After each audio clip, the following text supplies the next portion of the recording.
अमित शाह को गृह मंत्री से भी बड़ा पद मिलने वाला है।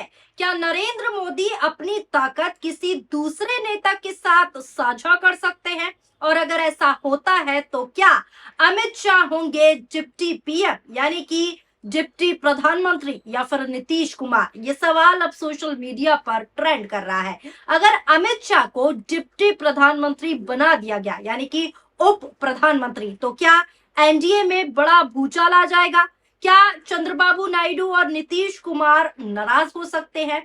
क्या भारतीय जनता पार्टी के सामने सबसे बड़ी राजनीतिक चुनौती उसके अपने सहयोगी बन सकते हैं? इन दिनों सोशल मीडिया पर यही सवाल दोस्तों सबसे ज्यादा पूछे जा रहे हैं। हर तरफ एक ही चर्चा है कि मॉनसून सत्र से पहले मोदी कैबिनेट का बड़ा फेरबदल हो सकता है। राजनीतिक गलियारों और सोशल मीडिया में तरह तरह के अटकलें लगाई जा रही हैं, तरह तरह के संकेत माने जा रहे हैं और इन्हीं चर्चाओं के बीच सबसे ज्यादा चर्चा अब जिस नाम की हो रही है वो है केंद्रीय गृह मंत्री अमित शाह।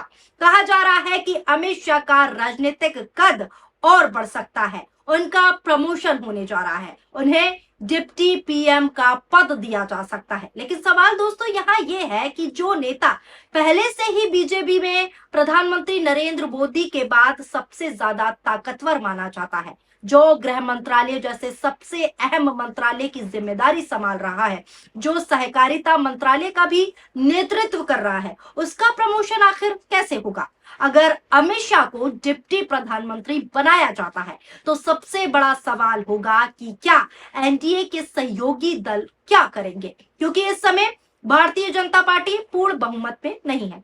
सरकार एनडीए के सहयोगी दलों के साथ चल रही है और इन सहयोगी दलों में सबसे अहम नाम है जनता दल यूनाइटेड यानी कि नीतीश कुमार और टीडीपी पार्टी यानी कि चंद्रबाबू नायडू का। अब सोशल मीडिया पर दोस्तों ये चर्चा चल रही है, ये सवाल हो रहे हैं कि अगर भारतीय जनता पार्टी अमित शाह को डिप्टी पीएम बनाती है, मान लेते हैं, तो क्या नीतीश कुमार भी वही पद मांग सकते हैं? क्योंकि खबरें तो ये भी चल रही है कि जेडीयू ने नीतीश कुमार के लिए मांग कर दी है, बड़ी डिमांड कर दी है और डिमांड की है डिप्टी पीएम पद की। जी हाँ दोस्तों, जेडीयू ने डिप्टी पीएम पद की डिमांड की है। दरअसल पिछले कुछ समय से राजनीतिक चर्चाओं में ये बात कई बार सामने आई है कि नीतीश कुमार को केंद्र में बड़ी जिम्मेदारी दी जा सकती है। कुछ चर्चाओं में डिप्टी प्रधानमंत्री का नाम भी सामने आया, कुछ में गृह मंत्रालय का।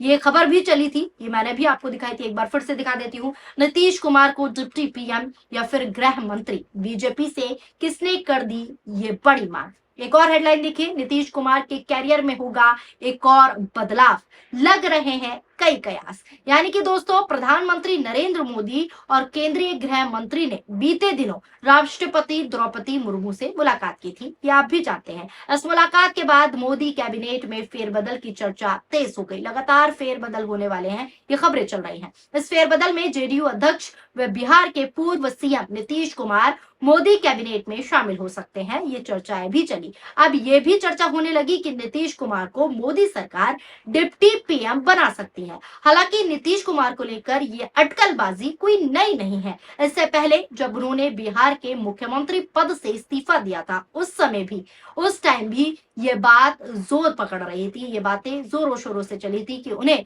देश का उप प्रधानमंत्री बनाया जा सकता है। लेकिन इसके बाद खबर क्या आई? खबर यह भी चली कि मोदी सरकार नीतीश को डिप्टी पीएम पद नहीं देगी और ना ही देना चाहती है, लेकिन जेडीयू की मांग है कि नीतीश को ये पद मिले। और इसी बीच ये खबर भी आ गई कि अमित शाह को मोदी कैबिनेट फेरबदल में मिलेगा गृह मंत्री से बड़ा रोल।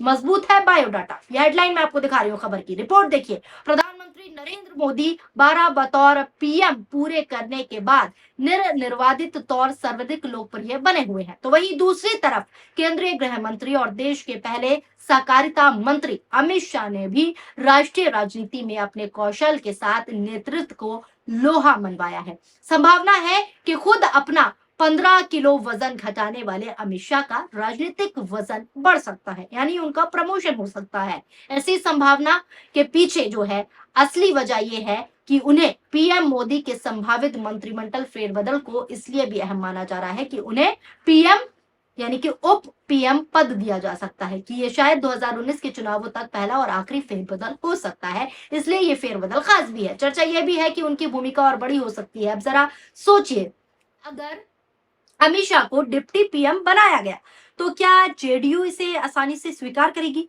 क्योंकि जेडीयू नीतीश को डिप्टी पीएम बनाने की सीधी मांग कर रही है।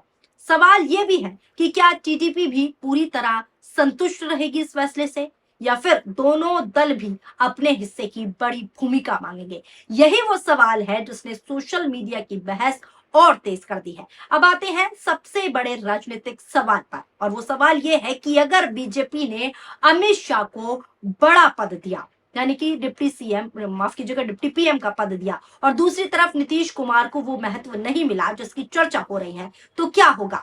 क्या एनडीए टूट जाएगा? क्या एनडीए में फूट पड़ जाएगी? क्या नीतीश कुमार फिर से राजनीतिक पाला बदल सकते हैं? क्योंकि दोस्तों, भारतीय राजनीति में नीतीश कुमार के बारे में अक्सर कहा जाता है कि उन्होंने अलग अलग समय पर अलग अलग गठबंधन की सरकार बनाई है, और वो कब अपनी कौन सी चाल चल दे ये बीजेपी को भी नहीं पता। इसी वजह से सोशल मीडिया पर अब लोग तरह तरह की संभावनाएं व्यक्त कर रहे हैं। चंद्रबाबू नायडू का भी महत्व कम नहीं है। आंध्र प्रदेश में शानदार जीत के बाद टीडीपी एनडीए की मजबूत सहयोगी बनी, और ऐसे में अगर बीजेपी किसी एक सहयोगी को ज्यादा महत्व देती है तो दूसरे सहयोगी की राजनीतिक उपेक्षाएं भी बढ़ सकती हैं, और अब बागी गुट भी एनडीए के साथ है। ये भी एक चर्चा का विषय है। यही कारण है कि कैबिनेट विस्तार को बेहद अहम माना जा रहा है। अगर सच में मॉनसून सत्र से पहले कैबिनेट फेरबदल होता है, कैबिनेट में रिशफलिंग होती है, तो हर मंत्रालय पर नजर होगी। कौन मंत्री बनेगा, किसका विभाग बदलेगा, किसका कद बढ़ेगा, कौन नाराज होगा, और सबसे बड़ा सवाल, क्या कोई डिप्टी प्रधानमंत्री बनेगा, और बनेगा तो कौन होगा? इन सभी सवालों के जवाब आधिकारिक घोषणा के बाद ही निकलकर सामने आएंगे। लेकिन फिलहाल दोस्तों, सोशल मीडिया पर जो चर्चा चल रही है, जो अटकलें चल रही हैं, जो संकेत चल रहे हैं, उसके मुताबिक तीन बड़े सवाल सबसे ज्यादा पूछे जा रहे हैं। पहला बड़ा सवाल यह है कि क्या अमित शाह का प्रमोशन होकर उन्हें डिप्टी पीएम बनाया जा सकता है?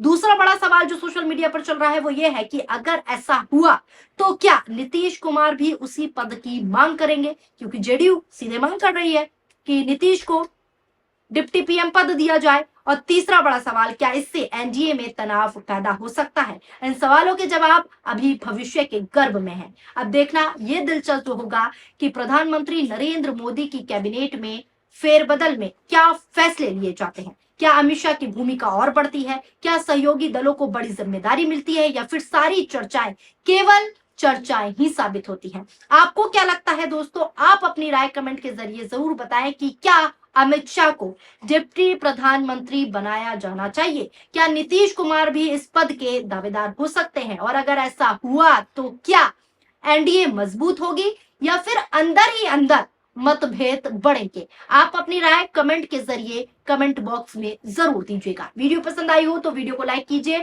और हमारे चैनल पीआरबी को सब्सक्राइब करना ना भूलें। अगर आप हमारा ये वीडियो हमारे फेसबुक पेज पर देख रहे हैं तो फेसबुक पेज को फॉलो कर लीजिए। अगर आप हमारा ये वीडियो हमारे यूट्यूब चैनल पर देख रहे हैं और अभी तक आपने हमारे यूट्यूब चैनल को सब्सक्राइब नहीं किया है तो सब्सक्राइब कीजिए। शुक्रिया, धन्यवाद, नमस्कार, जय हिंद, जय भारत।